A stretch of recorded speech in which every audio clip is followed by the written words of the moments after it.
चीन के अखबार साउथ चाइना मॉर्निंग पोस्ट ने दावा किया कि दक्षिण चीन सागर में चीन ने लाइव फायर ड्रिल कर अमेरिका को खुली चुनौती दे दी। पिछले हफ्ते अमेरिका ने दुनिया के सबसे घातक और खतरनाक एयरक्राफ्ट कैरियर निमित्ज को दक्षिण चीन सागर में तैनात कर दिया था,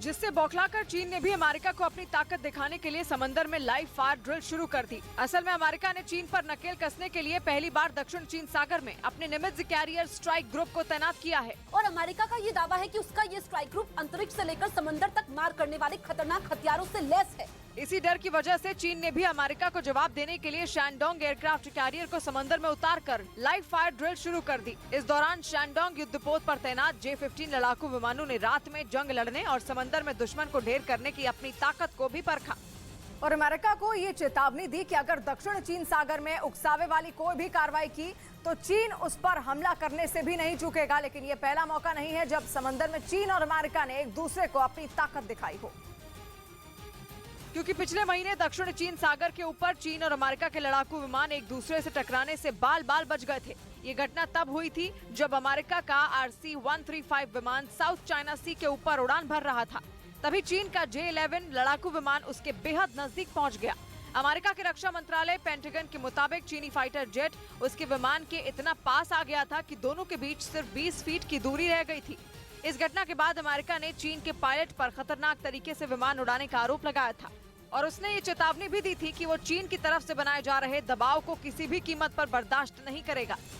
इधर उत्तर प्रदेश के बस्ती में सांसद खेल महाकुंभ के दूसरे चरण का शुभारंभ कर दिया गया। प्रधानमंत्री नरेंद्र मोदी ने वीडियो कॉन्फ्रेंसिंग के जरिए इसका उद्घाटन किया और इस दौरान प्रधानमंत्री ने देश के युवाओं के बीच खेलों को बढ़ावा देने पर जोर दिया। इस मौके पर उत्तर प्रदेश के मुख्यमंत्री योगी आदित्यनाथ भी मौजूद रहे। स्थानीय खिलाड़ियों को